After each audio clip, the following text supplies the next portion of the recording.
We move on now to Chekhov and a famous story of his called The Lady with the Dog.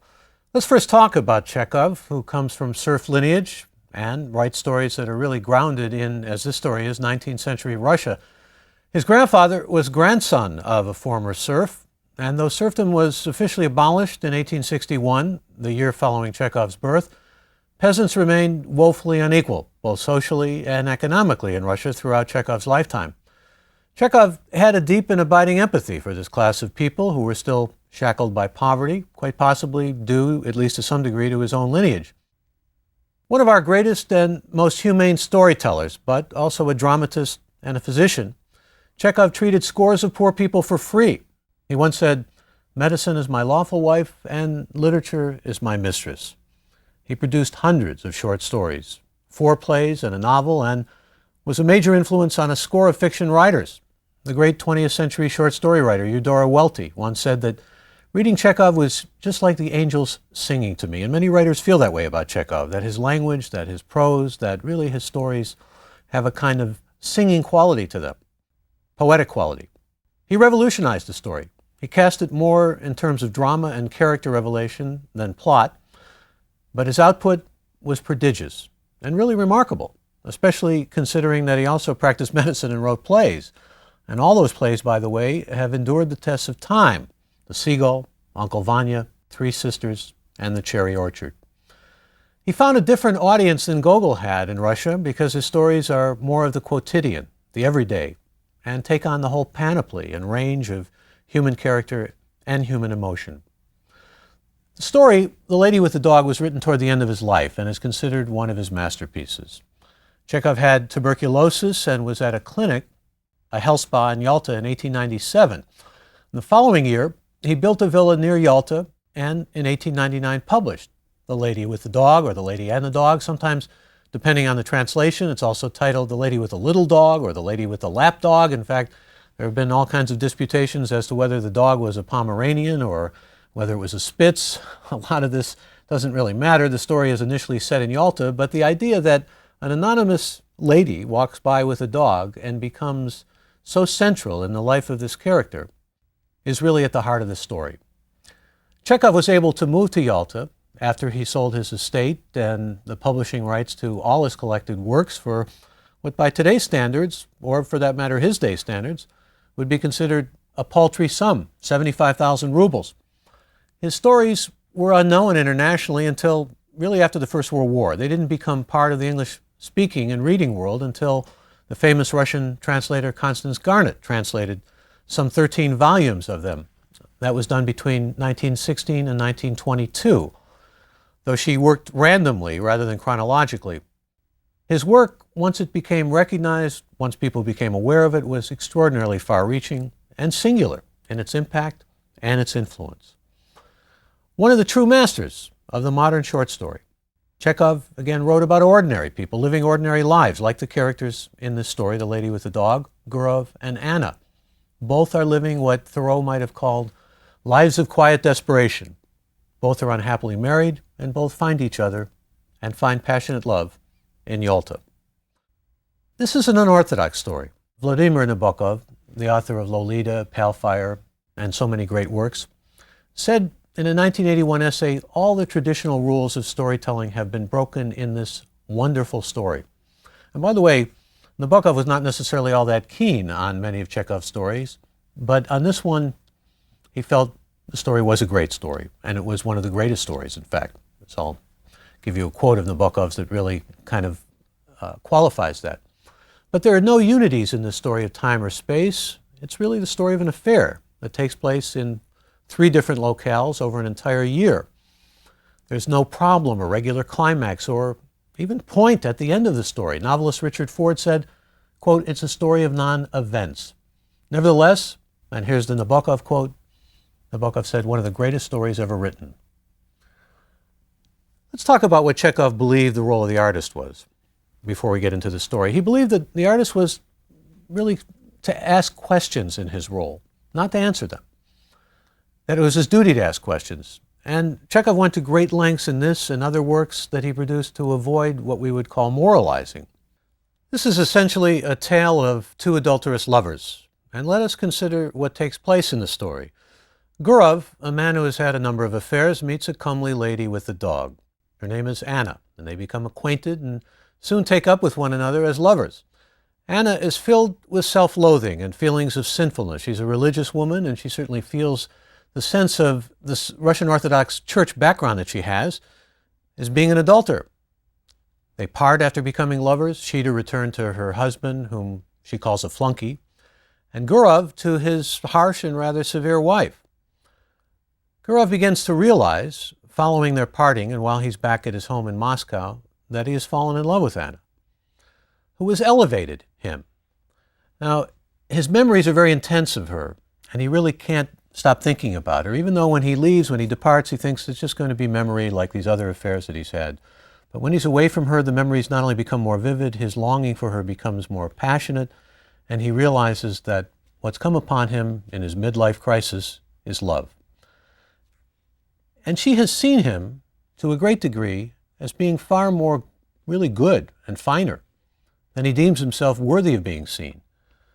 And as a result, he longs for her and longs for that feeling of elevation that she gave him. Everything in Moscow seems superficial to him while they're separated, while everything about his emotions and his attachment to Anna feel real.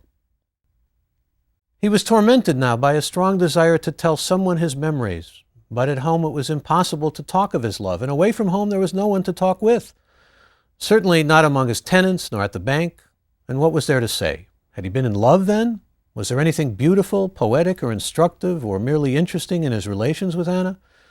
And he found himself speaking vaguely of love, of women, and no one could guess what it was all about. And only his wife raised her dark eyebrows and said, "You know, Dmitri, the role of fop doesn't suit you at all."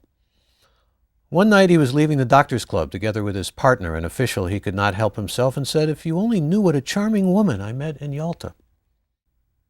The official got into a sleigh and drove off, but suddenly turned around and called out, "Dmitri, Dmitrich, what? You were right earlier. The sturgeon was a bit off." Now, suddenly, these words, which seem so mundane because they are, talking about the sturgeon, the fish being off, have an extraordinary effect on Gurov. He feels he has to go to Anna. He has to see her. Everything around him seems too, well, dull, uninteresting, unstimulating, and without life to it. And so what happens in the course of the story is the two lovers continue to see each other, and that's the basic outline of the story, which on the face of it hardly justifies its greatness. The greatness lies in the way that it's told, and the way we come to know the characters and care profoundly about them. It also lies in the greatness of Chekhov's craft, his inimitable compassion for people, like the characters he portrays in this and his other stories and plays. And it's ironic that he began writing stories largely to make money, to support himself in medical school and help support his family. Ironic because he was destined to become one of the greatest of storytellers. So back we go to the story itself.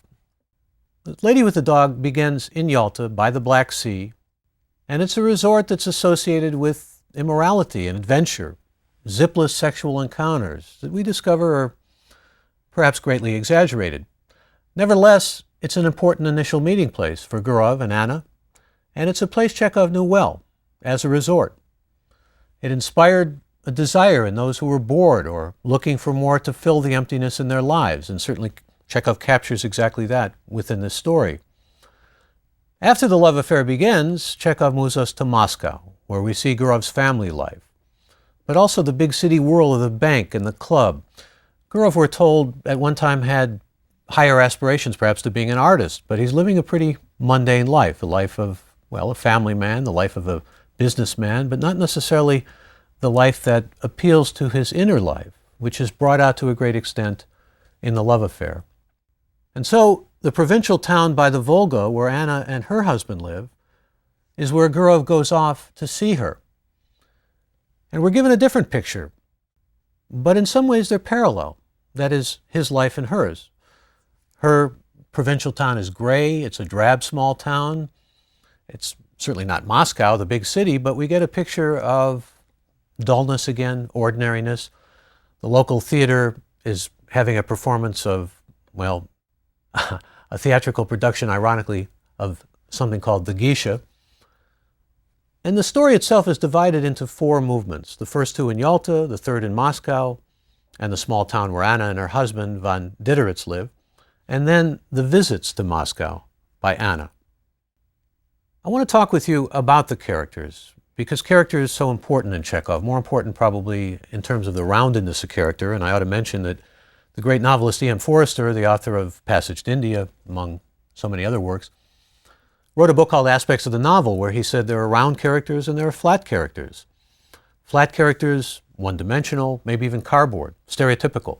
Round characters, characters who have nuance, who have depth, who have multidimensionality.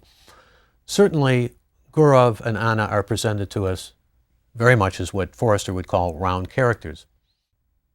We see Gurov and we see his wife.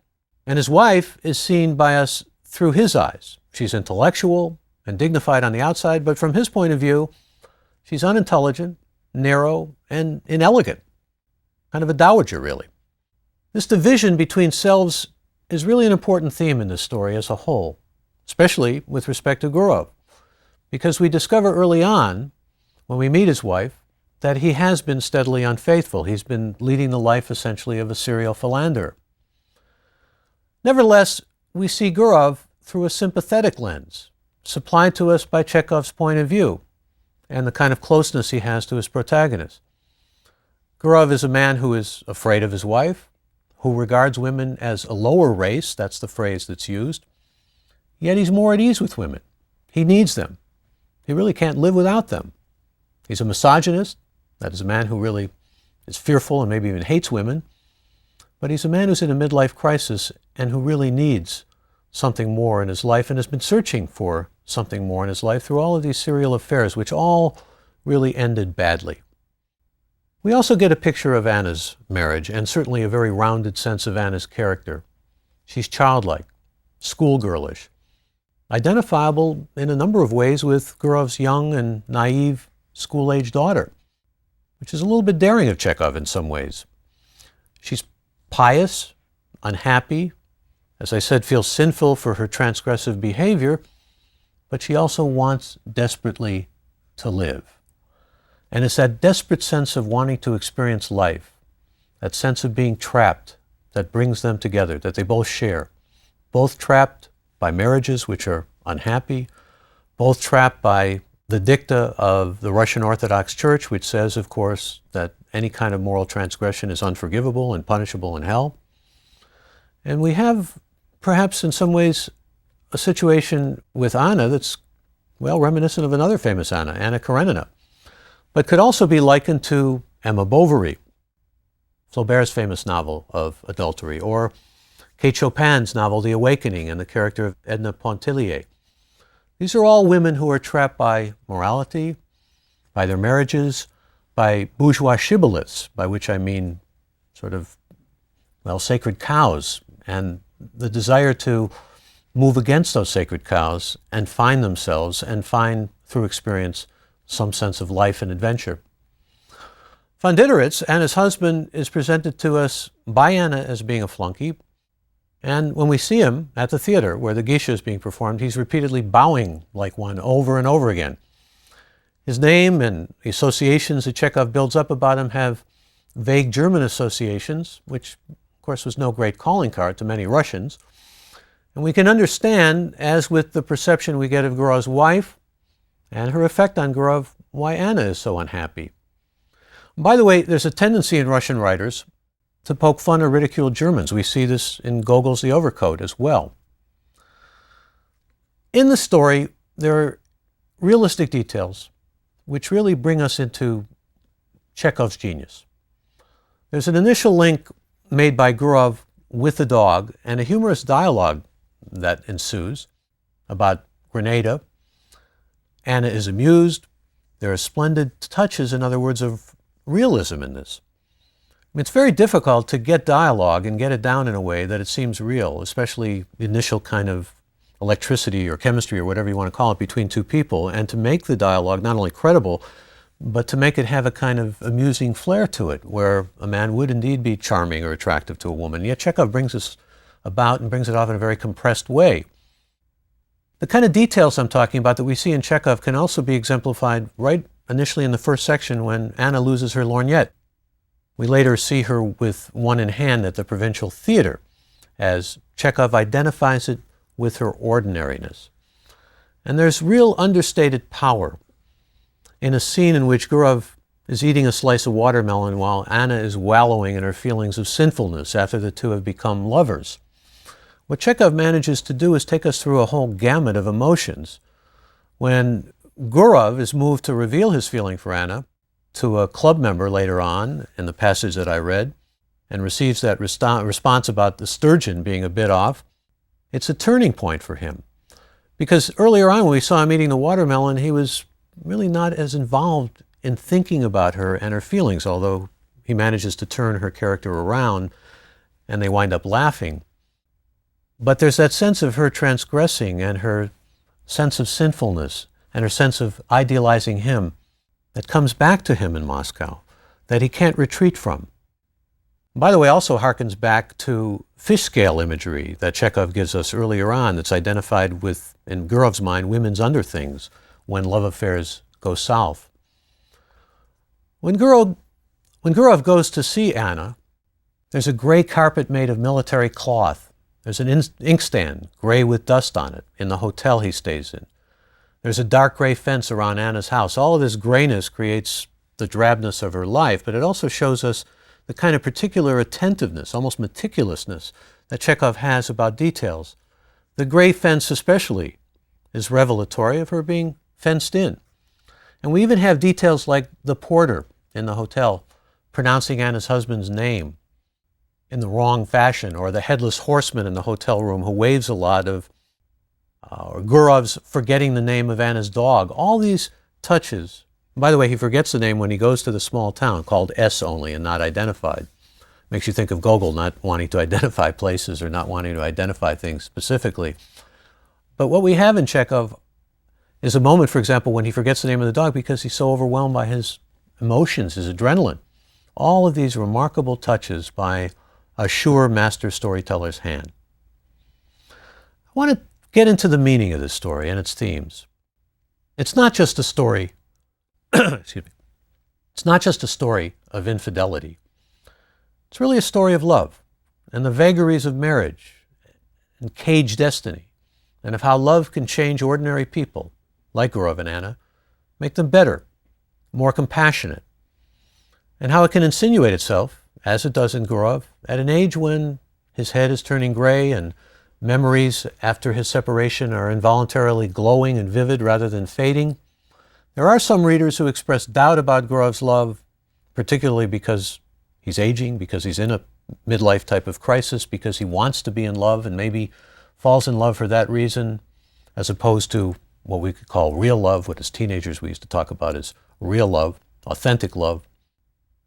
But I think that it is love, and I think that one of the reasons that this story has had such an effect and is so remarkable is because it's a very touching, tender, passionate, moving love story about two people who can't really feel the sense of that love bloom, who can't let it out into the open, who have to remain closed, furtive, seeing each other only at very special, delicate moments when they can afford to get away and make excuses to get away. In other words, an ongoing affair that seems to have a sense of a destiny built into it, but a destiny that may not be entirely known or predictable in terms of its nuances, in terms of its details particularly.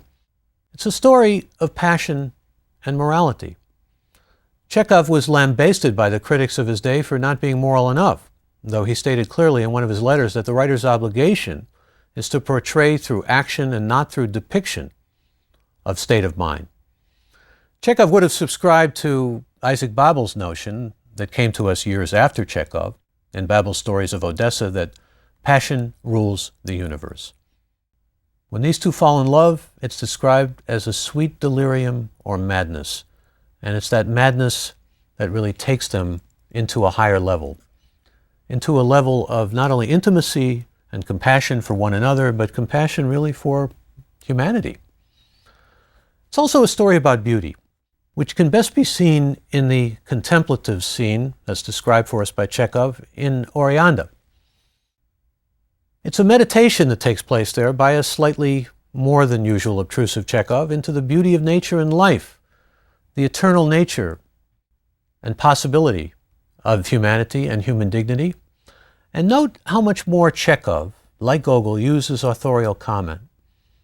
Yet Chekhov's is vested more in a kind of lyricism and poetry than it is what we could in any way deem as moralizing. He speaks of lofty and higher spheres associated with the beauty of nature and transcendent human emotion, but for the most part absences himself from the text, particularly morally. The eternal and a higher celestial level are hinted at in the passage at Oreanda. And it's curious that this is done in a transgressive relationship.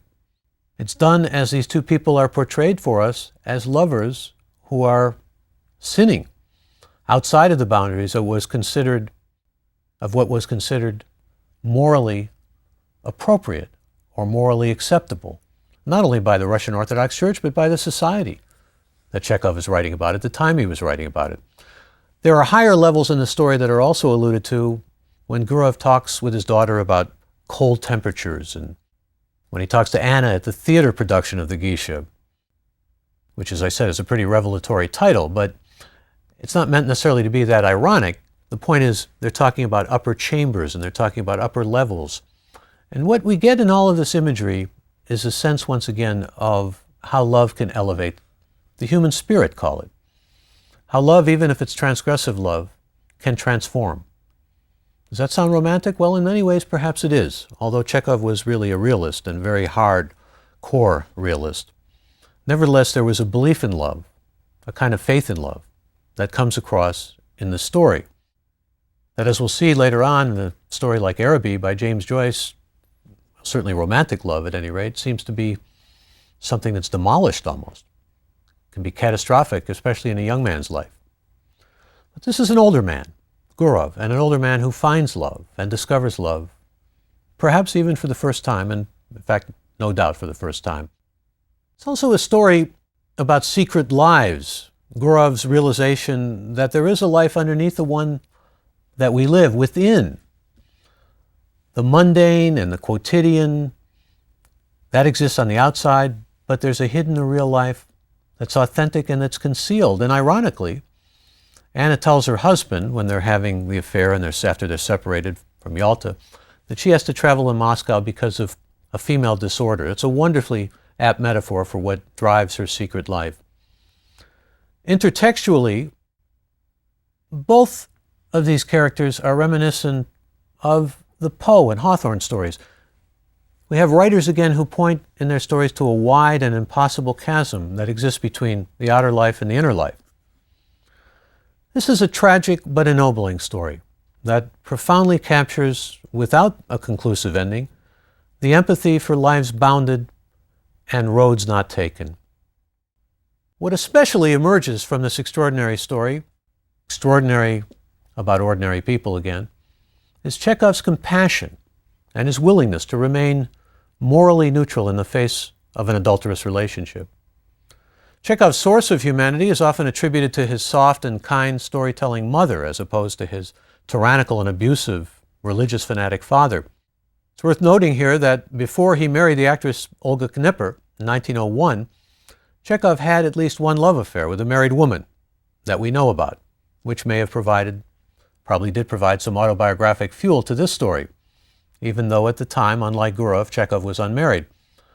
But the humanity of a doctor who treated the poor for free, a man who had uncommon insight into the mysteries of the heart and of humankind in general, and a master of craft, all shine through in this story. Chekhov died in 1904 of tuberculosis. He was first diagnosed with it in 1897 while in Moscow, and spent the years after living in Yalta with his mother and sister and traveling to Moscow, where Olga, his wife, resided. His influence cannot be overstated. If Russian writers came in under Gogol's overcoat, a legion of writers came in under Chekhov's, including Virginia Woolf, as well as two writers that we'll be looking at, studying, James Joyce and Catherine Mansfield. Hemingway, who tended to be pretty competitive with writers living or dead, called Chekhov an amateur and said he really only had 6 good stories. But he still acknowledged that 6 of them were really good, and that was difficult for Hemingway to do, that is, acknowledge the talent of any other writer. One of Chekhov's most devoted disciples was a short story writer we'll meet later on, who many consider one of the best of the 20th century, Raymond Carver. And I mentioned Carver because Carver wrote a story about Chekhov's death, a famous story called Aaron, in which he sought really to capture Chekhov's death and give us all of the details of Chekhov with tuberculosis, with his suffering, to capture the sense of who the man was. And speaking of great masters, we next go to the only fiction writer who has been called, and to this day continues to be called, the master. Henry James lived a lot longer than Poe, Gogol, Maupassant, and Chekhov, who all died before they were 45 years of age. Perhaps James becoming a man able to pass 7 decades, and the fact that he devoted his life to literary art and produced a great body of work, including novels like The Ambassador and Portrait of a Lady, as well as literary criticism, as well as short stories. Perhaps all that accounts, at least in part, for his having been beatified as the master. Here's Chekhov, on the one hand, regarded as perhaps one of the leading figures in terms of the development of the modern short story, certainly one of the central figures in literature as both a dramatist and a short story writer. And then we have James, a central figure in both the novel and the short story, 2 really remarkable figures in the canon of literature. And so we move on next to study Henry James. The Real Thing is the story that we'll be focusing on, and The Real Thing is the story which will conclude our first cluster of 6 short fiction masterpieces, all based in 19th century storytelling. And this is a story which perhaps brings us to the crest of realism. Chekhov brings us to a kind of mountaintop in so many ways with what he does with character, with the opening up of plot. But as we move into Henry James, as we move into the work of the master, we'll see a storyteller who nevertheless can focus on realism and make us very confused about what is art and what is real, where representation comes in, or appearance, and what is indeed reality. So on we go, onward, and to echo Chekhov, upward to Henry James and The Real Thing.